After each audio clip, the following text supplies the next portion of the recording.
When Lila turned 21, her parents surprised her with the keys to her grandparents' old Victorian mansion, nestled deep in the woods. The family hadn't lived there in decades, and Lila barely remembered visiting the place as a child.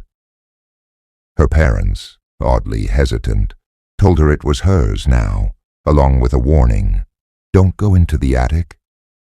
Lila laughed it off, assuming it was just an old superstition. But curiosity gnawed at her as she stood in front of the grand house, staring at the peaked roof that seemed to loom ominously against the darkening sky. She moved in that weekend, determined to turn the dusty relic into a cozy retreat. As she cleaned the house, she couldn't ignore the strange atmosphere. Every step echoed louder than it should. The walls seemed to whisper at night, just barely audible, like faint conversations in a language she didn't understand. She brushed it off as her imagination, tired from hours of cleaning. One evening, while exploring the house, she found a stack of old family photographs in a drawer. Most of them were of her grandparents and her father as a child. But as she flipped through, one photo made her stomach drop. A black and white image of her father as a young boy standing in front of the house, holding hands with another child. The other child had no face. Where their features should have been was a smudge, as if erased. Lila stared at it for a long time. She didn't recall her father having a sibling, and the photo gave her an inexplicable sense of dread. She decided to ask her dad about it later, but when she called, he didn't pick up. That night, a noise woke her up. It was faint, but distinct. Footsteps creaking overhead, in the attic. Her blood turned cold. She remembered the warning and froze in bed, straining her ears. The footsteps stopped, but then something worse followed, a soft scraping sound, like nails dragging across wood. Morning couldn't come fast enough. The next day, Lila searched the house for any sign of someone breaking in, but found nothing. Her rational side told her it was probably a squirrel or a raccoon, but something deeper, something primal, told her otherwise. She tried to shake it off, but over the next few nights the noises grew louder, footsteps, scraping, and sometimes faint whispers, just like the ones she'd thought she imagined before. Unable to bear it any longer, Lila decided to break the rule. She would check the attic and put her fears to rest. The attic door was in the ceiling of the upstairs hallway, accessible by a pull-down ladder. With her flashlight in hand, she pulled the cord. The ladder creaked as it descended, and a faint draft of cold air rushed out, carrying the scent of mildew and something else, something foul. Her heart pounded as she climbed up. The attic was dark, filled with old furniture covered in sheets. Her flashlight beam danced across the space, illuminating forgotten relics of the past. But then she saw it. In the corner, there was a small wooden chair. It faced the wall, and on it sat a ragged ancient doll with black button eyes and yellowing fabric skin. The doll seemed to be staring at her, even though it wasn't facing her. She stepped closer, feeling a mix of fear and absurdity. But as she approached, she noticed something etched into the wooden wall above the chair. Names. A list of names carved into the wood, starting with her grandfather's name, then her father's, and beneath her father's name was hers. Her breath caught in her throat. She stepped back, and that's when she heard it, a voice, clear and childlike, whispering behind her. "You weren't supposed to come here." She spun around, but the attic was empty. Her flashlight flickered, and for a moment, the shadows seemed to writhe and take shape. She stumbled back toward the ladder, but before she could climb down, something grabbed her ankle, a cold, small hand. She screamed and kicked, breaking free and tumbling down the ladder. She hit the floor hard but didn't stop. She ran out of the house, not daring to look back. Later that night, Lila called her father again, her hands shaking. When he finally picked up, she demanded answers. After a long silence, he sighed heavily and began to explain. Her grandparents had a second child, a boy named William. He had been strange, withdrawn, and prone to violent outbursts. One day when her father was 10, William vanished. The family claimed he had run away, but whispers in the town suggested something darker. Some believed William had died in the attic, locked away after one of his outbursts turned deadly. Lila's father confessed that he had heard the noises too as a child, the footsteps, the whispers, but he had been too afraid to question it. "Whatever you do," he said, "don't go back there. The house, it doesn't let go of its secrets easily." But Lila wasn't listening. As her father spoke, she noticed something on her bedroom wall. Slowly, she turned her head and saw a name carved into the paint. It was hers. The sound of footsteps echoed from the attic above.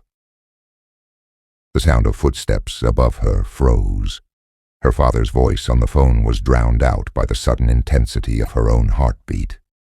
"Dad," she whispered, gripping the phone. "It's happening now. Someone's in the attic." There was silence on the other end before her father muttered something she didn't expect. "Get out of the house, Lila. Get out now." "What? Why?" she asked. But the phone went dead. The footsteps grew louder, moving from one end of the attic to the other. Gathering her courage, Lila grabbed a heavy flashlight and climbed the stairs leading to the second floor. Her father's words echoed in her mind, but her curiosity and anger overpowered her fear. She had to know the truth. The ladder to the attic was still down, swaying slightly, as if something had just climbed up or down. She called out, "Who's up there?" No response. Against every instinct screaming at her to run, Lila climbed the ladder again. The air grew colder with every step. This time the attic was different. The scattered furniture seemed closer together, as though the walls had shifted. The doll on the chair was gone. "Hello?" Lila's voice wavered. The only sound was her shaky breath. She shone her flashlight around, but the beam flickered violently, casting distorted shadows across the space. Then in the corner, she saw something that made her blood run cold, a new carving on the wall. It read, "Lila, come home." She stumbled back, almost tripping over something soft. Looking down, she found the doll. But its face had changed. The button eyes were gone, replaced by empty sockets, and its mouth was stitched shut with fresh red thread, as if mocking her. The air grew heavy. Lila turned to flee, but as she did, the attic door slammed shut on its own. The ladder retracted into the ceiling with a deafening clang. She was trapped. The whispers started again, louder this time, coming from every direction. "You shouldn't have come," the voices hissed. "This is where you belong." Panicking, Lila spun around, shining her flashlight wildly. The shadows seemed to move, circling her. Then, out of the corner of her eye, she saw him. A boy, no older than 10, stood in the corner of the attic. His face was pale, almost translucent, and his eyes were pitch black. He smiled at her, revealing teeth too sharp and too many. "You're late," he said in a voice that didn't belong to a child. Lila screamed and threw her flashlight at him, but he dissolved into the shadows, laughing. She clawed at the attic door, pounding and screaming for help. But the whispers only grew louder. The walls seemed to close in, and the attic grew darker. The names on the wall began to glow faintly, one by one, as if mocking her. Hers was the brightest. Then she saw it, a mirror leaning against the far wall. It hadn't been there before. Drawn to it, she approached hesitantly, her reflection dimly visible in the dusty glass. But as she got closer, her reflection didn't move with her. Instead, it smiled. "Welcome back," her reflection whispered, pressing its hand against the glass. Terrified, Lila backed away, but her feet wouldn't move. She was rooted in place as her reflection stepped out of the mirror, her doppelganger now standing in front of her. The doppelganger tilted its head, studying her. Then, without warning, it lunged, grabbing Lila's wrists with ice-cold hands. "Someone has to stay," it hissed, pulling her closer to the mirror. "No!" Lila screamed, struggling against its grip. But it was too strong. She felt her body being dragged toward the glass, the surface rippling like water. Just before she was pulled through, she heard a voice from below. "Lila!" It was her father. The attic door burst open, and the light from the hallway poured in. The doppelganger let go, retreating into the shadows with an ear-piercing scream.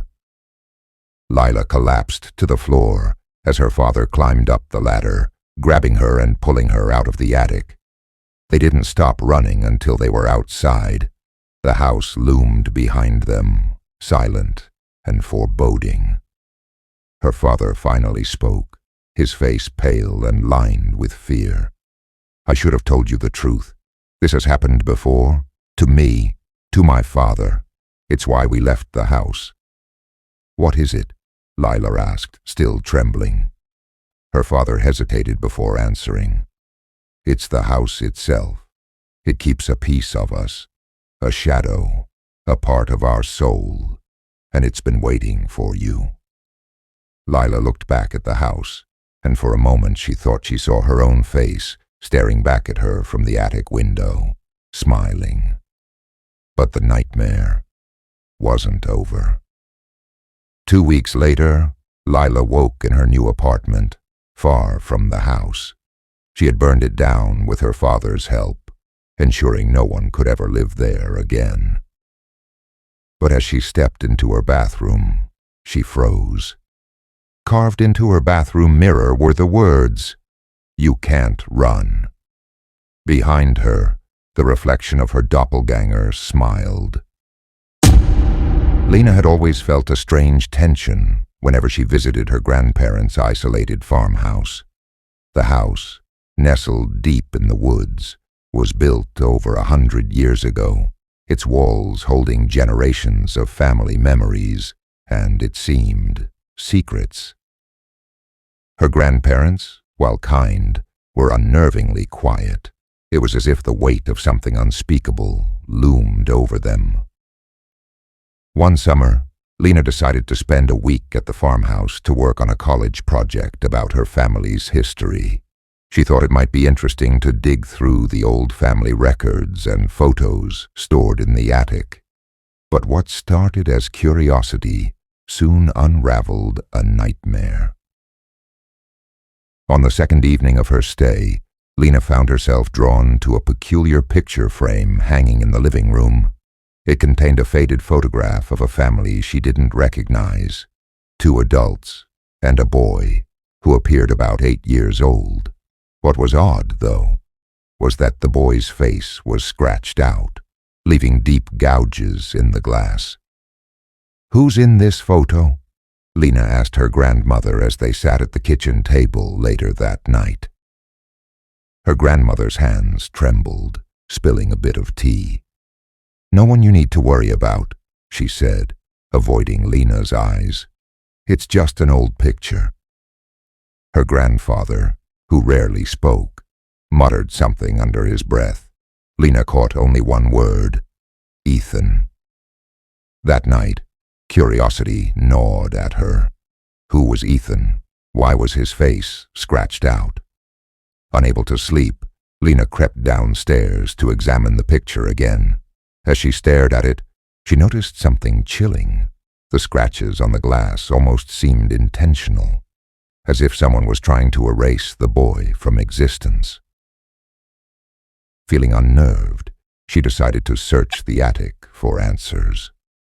Armed with a flashlight, she climbed the creaky stairs and began rifling through dusty boxes. Among stacks of yellowed papers and brittle photo albums, she found a small, locked wooden box.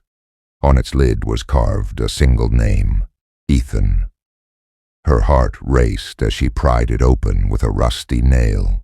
Inside were a bundle of old letters, a child's drawing, and a small, leather-bound diary. The letters, addressed to her great-grandparents, spoke of a boy with a wild imagination and dark tendencies. The child's drawing depicted a stick-figure family, but one figure, presumably Ethan, was drawn with red crayon, towering over the others with unnaturally long limbs and empty eyes. Lena opened the diary. It was filled with the scrawled thoughts of a boy spiraling into madness. Ethan wrote about hearing whispers in the walls and seeing shadows that no one else could. The final entry sent chills down her spine. They told me the truth. I don't belong here, and soon neither will they. A loud thud broke the silence, making her drop the diary. She spun around, her flashlight flickering. The sound seemed to come from the corner of the attic, where an old trunk sat covered in cobwebs. It hadn't been there when she first entered. Swallowing her fear, Lena approached the trunk and slowly lifted its lid. Inside she found a pile of dirt-stained clothes, and to her horror, a small skeleton curled in a fetal position. A cold gust of wind swept through the attic, slamming the trunk shut. Terrified, Lena stumbled downstairs, clutching the diary. She confronted her grandparents, demanding to know who Ethan was and why his remains were hidden in the attic. Her grandmother began to cry, while her grandfather's face turned ashen. "He was your great-uncle," her grandfather admitted. "Ethan was different. He had these episodes. He said something in the house spoke to him, told him to hurt us. One night he tried to burn the house down with the family inside. We had no choice." "No choice?" Lena's voice trembled. "You killed him?" "We had to protect the family," her grandmother whispered. "But the house, it wouldn't let him go." Before Lena could respond, the lights flickered, and a low guttural whisper filled the room. "You shouldn't have told her," the voice rasped. The air grew icy, and the picture frame on the wall shattered, glass spraying across the room. The whispers grew louder, more menacing. Shadows began to creep along the walls, converging into a form that resembled the scratched-out figure in the photo. Ethan, or whatever was left of him, stood before them, his hollow eyes burning with malice. "You left me to rot," the shadow hissed. "Now it's your turn." The room plunged into chaos. Objects flew off shelves, the walls groaned as if the house itself was alive, and the air was thick with Ethan's vengeful presence.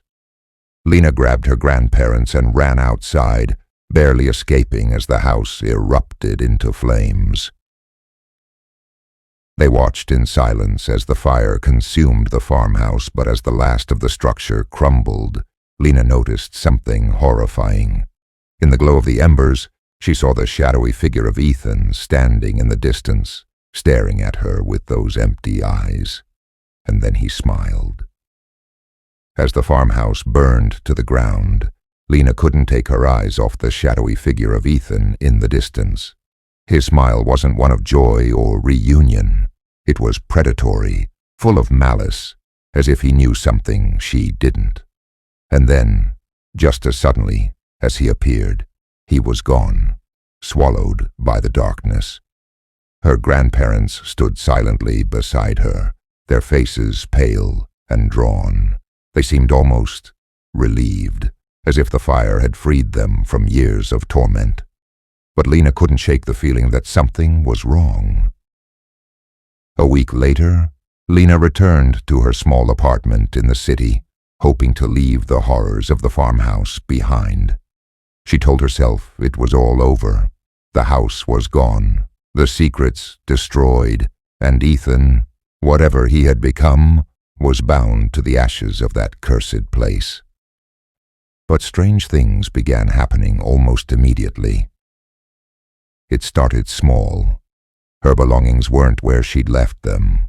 Doors she had locked swung open on their own, and at night she heard faint scratching in the walls. She convinced herself it was her imagination, residual fear from the farmhouse. Then one night, as she lay in bed, she felt something cold brush against her arm. She bolted upright, heart pounding, and saw nothing but the darkness of her room. But when she turned on the light, she saw it. A faint handprint, small and childlike, pressed into the dust on her nightstand. Desperate for answers, Lena called her grandmother, but she refused to speak about Ethan. "It's over," her grandmother insisted. "You need to let it go." Lena didn't believe her. She started researching the farmhouse and its history, hoping to uncover something her grandparents hadn't told her. What she found chilled her to the bone. The farmhouse had once belonged to another family, a family that had mysteriously disappeared in the 1920s. Before that, records showed it had been a boarding house where several residents had gone insane, claiming they were hearing voices and seeing a man with no face. The house had a history of tragedy stretching back over a century. At the center of every story was one consistent detail: a boy, always described as having an unsettling smile. The more Lena learned, the worse the disturbances became. The scratching in the walls grew louder, the cold spots in her apartment more frequent, and then came the whispers. At first, they were faint, barely audible, but soon they became impossible to ignore. They spoke her name over and over in a child's voice. "Lena, come back. Lena, I'm waiting." One night, she woke to find the picture frame from the farmhouse on her bedside table. This time, the photo inside had changed. Instead of Ethan's scratched-out face, it was her own that had been defaced, gouges where her eyes should be. Terrified, she decided to return to her grandparents' home. They were the only ones who might know how to stop this. When Lena arrived, she found her grandmother alone, sitting by the window with a faraway look in her eyes. The moment Lena mentioned the photo, her grandmother began to cry. "It wasn't supposed to follow you," she whispered. "What wasn't?" Lena demanded. "The curse," her grandmother said. "It's the house. It binds itself to a family, feeds on them. When we left, it took Ethan. We thought that would satisfy it, but burning it, we broke the cycle. And now, it wants me," Lena finished, her voice shaking. Her grandmother nodded. That night, Lena stayed in her grandparents' spare bedroom, clutching Ethan's diary in her hands. She had brought it with her, convinced it held the key to stopping whatever was haunting her. As she read through it again, she noticed something she hadn't before. A strange symbol scrawled in the margins of several pages. The symbol looked like a spiral, but at its center was a crude drawing of an eye. Beneath it, Ethan had written, "The door is open." The whispers began again, louder this time. They seemed to come from every corner of the room, echoing Ethan's final words. "The door is open." Suddenly, the air grew cold, and the shadows in the room began to shift. Lena's flashlight flickered, then went out, plunging the room into darkness. She felt a presence, something watching her. And then he was there, Ethan, or rather the thing he had become. His hollow eyes glowed faintly in the darkness, and his smile was wider now, stretching unnaturally across his face. "You didn't come back," he whispered, his voice a mix of sadness and rage. "So I came for you." Lena ran to her grandparents' room, but the door wouldn't budge. Ethan's voice followed her, taunting her. "They lied to you, Lena. They didn't just leave me behind. They gave me to the house. And now it's your turn." The shadows began to close in around her, pulling her back towards the living room. As she struggled, her grandmother's voice cut through the chaos. "Lena, listen to me." Her grandmother stood at the top of the stairs, holding a weathered book of old rituals. "The symbol. Draw it. It's the only way to close the door." Lena scrambled for a piece of chalk and drew the spiral symbol from Ethan's diary on the floor. As she completed it, Ethan let out an ear-piercing scream. The shadows writhed, retreating from the symbol, but his voice remained.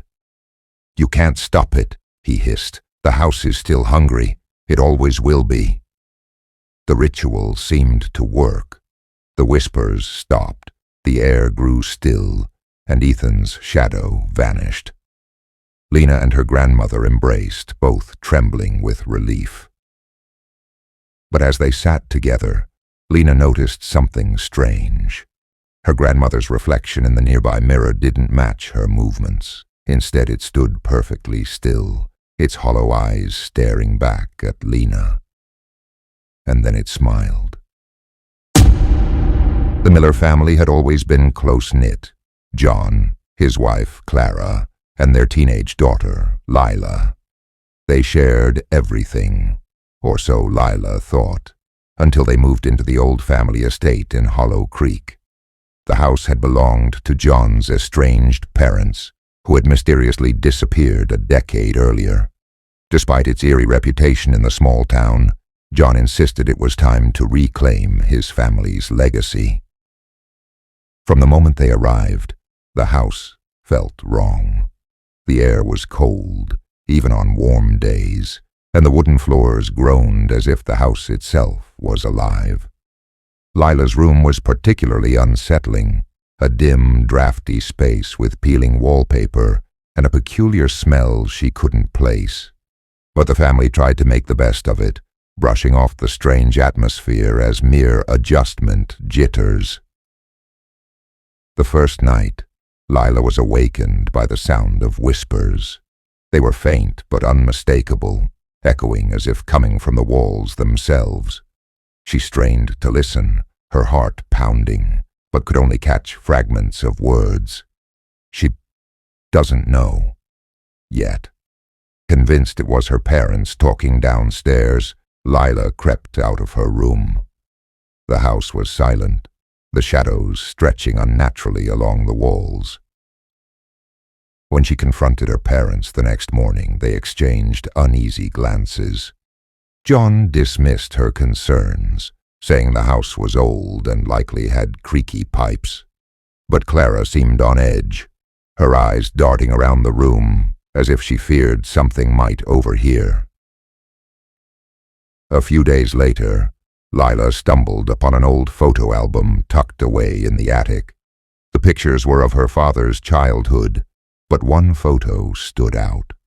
It was a family portrait, but instead of the warm smiles usually captured in such moments, everyone in the photo looked tense, almost fearful. Lila noticed something else. There was a small figure in the background, barely visible, but undeniably there, with hollow eyes and a gaunt face. When she showed the photo to Clara, her mother's face went pale. "That's enough," Clara snapped, snatching the album away. "Some things are better left buried." That night, the whispers returned, louder and more distinct. This time they weren't coming from the walls, but from underneath the floorboards. Lila pressed her ear to the ground and heard a chilling voice. "Help me! Please!" Her scream brought her parents running. Clara looked terrified, but John was furious. "That's enough, Lila," he barked. "You're imagining things." But Lila could see it in his eyes. He knew something, and he was hiding it. Determined to uncover the truth, Lila began exploring the house during the day when her parents were out. She eventually discovered a locked door in the cellar. The padlock was rusted but sturdy. She knew her parents would never let her investigate, so she waited until the dead of night. With a hammer and chisel she'd taken from the tool shed, she broke the lock and descended into the darkness. The air was thick and foul, and the faint sound of whispers grew louder with every step. The cellar was lined with shelves of dusty jars, but what caught Lila's attention was a trap door in the floor. It was small and unassuming, but as she opened it, a wave of nausea hit her. Beneath the trapdoor was a hidden chamber, and in it a makeshift altar. Candles had long since melted into puddles of wax, and strange symbols were scrawled on the walls. At the center of the altar was a diary. The first entry was dated 15 years ago, and it was written by John's mother. The diary revealed a horrifying truth. The Millers had been part of a cult that worshipped a malevolent entity known as the Hollow One. To ensure prosperity for the family, the cult offered sacrifices, children taken from neighboring towns. But when John was born, his mother refused to let him be part of the rituals. She tried to leave, but the cult wouldn't allow it. The final entry was chilling. "We've sealed the evil beneath the house. It whispers to us at night, demanding to be freed. If anyone finds this, leave and never return." Lila was trembling as she closed the diary. Suddenly the whispers grew deafening. The room seemed to close in around her as shadows began to writhe and take shape. She fled the cellar, her mind racing. When she confronted her parents, Clara broke down. "We thought it was over," she sobbed. "We thought we could keep you safe." John, however, was strangely calm. "It's time," he said quietly.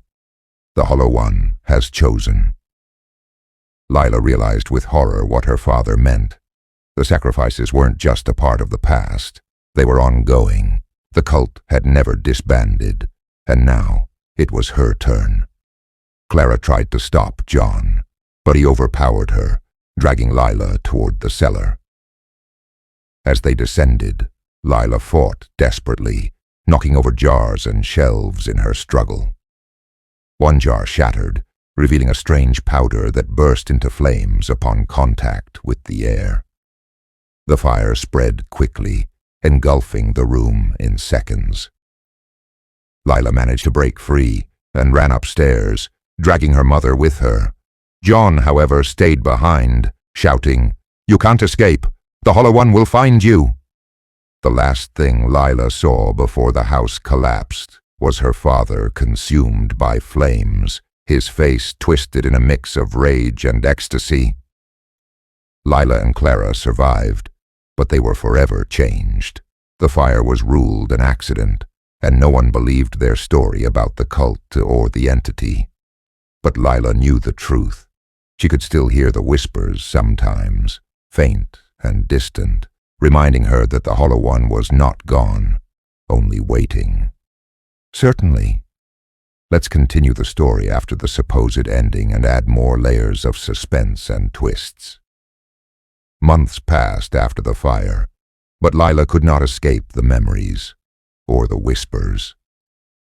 She and Clara had moved to a small apartment in the city, far away from Hollow Creek, but the shadows of their past lingered. Lila began to notice strange occurrences. Lights flickered whenever she entered a room, her belongings moved on their own, and most disturbingly, she sometimes woke in the middle of the night to find her bedroom door ajar when she was certain she'd locked it. One evening, Clara found Lila standing in the kitchen, staring blankly at a knife in her hand. She had no recollection of how she got there. The whispers were back, louder and more insistent. But now, they weren't just calling to her, they were commanding her. Clara became increasingly paranoid. She started researching ways to ward off spirits, covering their apartment in salt lines, burning sage, and even consulting a local medium. The medium, an elderly woman named Agnes, listened intently as Clara described their ordeal. When Clara showed her a sketch of the symbols from the altar, Agnes turned pale.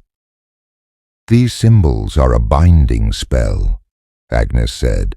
"Whoever created them didn't destroy the entity. They trapped it, and now that the binding has been broken, it's free." Agnes offered to perform a séance to contact any spirits that might be lingering around Lila. Clara was hesitant, but Lila insisted. "I need answers," she said, her voice trembling. "I need to know what's happening to me." The séance took place in the apartment that night. Candles were lit, the lights were turned off, and Agnes began chanting in a language neither Clara nor Lila understood. At first there was silence. Then the temperature in the room plummeted, and the candles flickered violently. A low growl emanated from the darkness, followed by a voice Lila recognized immediately. It was her father. "Lila, you can't run. It's inside you now." The candles went out. When the lights flickered back on, Agnes was slumped over the table unconscious. Her hand, still clutching Lila's, was ice cold. Scrawled in ash on the table were the words, "Hollow One leaves." Terrified, Lila began to piece together the events. She revisited the charred remains of their old home in Hollow Creek, desperate for any clue that might explain her father's message. She didn't tell Clara, fearing her mother would try to stop her. What she found in the ruins chilled her to the core. Beneath the collapsed floorboards of the cellar was a small, undisturbed compartment. Inside it was a blackened box, sealed with wax, and marked with the same symbols from the altar. Lila pried it open, revealing a collection of brittle, yellowed pages. The pages were written in her father's handwriting. They described how he had tried to strike a deal with the Hollow One to save his parents. But the entity had demanded more than sacrifices. It wanted a host, and John had offered someone. Lila. She realized the horrifying truth. The rituals were never meant to summon the Hollow One. They were meant to transfer it. Her father had promised her as the vessel. As Lila stood there, clutching the pages, she felt the ground beneath her shift. A low rumble echoed through the ruins, and a deep guttural voice filled her mind. "You are mine now." Her vision blurred and she collapsed. When she awoke, she was back in her apartment. Clara was sitting by her side, her face etched with worry. "Lila, what happened?" she asked. But Lila couldn't answer. Her memories of the ruins were hazy, like a dream. All she could recall was a single phrase, "You are mine now." Over the next few days, Lila began to change. She became withdrawn, her appetite vanished, and she would wake up with scratches and bruises she couldn't explain. Clara noticed her daughter mumbling to herself, speaking in a voice that wasn't her own. It wasn't long before Clara found Lila staring at her reflection in the mirror, her eyes black as coal. Clara, desperate to save her daughter, sought Agnes's help again. Agnes revealed that the only way to expel the Hollow One was to sever its connection to the physical world. This required a dangerous ritual that could kill Lila if it went wrong. Despite the risks, Clara agreed. The ritual was held in the same ruins where the Hollow One had been bound. Lila, barely conscious, was placed in the center of a salt circle. Agnes began chanting, her voice steady but strained. The air grew heavy, and the ground trembled as shadows began to coalesce around Lila. Suddenly, Lila's body convulsed, and the deep guttural voice of the Hollow One erupted from her throat. "You cannot destroy me. I am eternal." The shadows lashed out, shattering the salt circle and throwing Agnes to the ground. But Clara was prepared. She grabbed the diary she had found in the ruins and began reading from a passage she'd discovered, a counter-ritual written by John's mother. As Clara read, the shadows writhed and shrieked, and Lila let out a blood-curdling scream. The Hollow One was being forced out. Just as the ritual reached its climax, the shadows surged toward Clara. In a split-second decision, she shouted the final incantation, redirecting the entity into herself. Lila collapsed, and the room went silent. When Lila woke, she found Clara standing motionless, her eyes black. She smiled faintly and said, "You're safe now." Then in a voice layered with malice and sorrow, she whispered, "Run!" Lila fled the ruins, tears streaming down her face. She never saw Clara again. But the whispers never stopped, and sometimes when she looked into the shadows, she could see her mother watching, her black eyes glinting with both love and terror. The Hollow One had been contained, but at a terrible cost, and Lila knew it wasn't over. It was only waiting for her to return.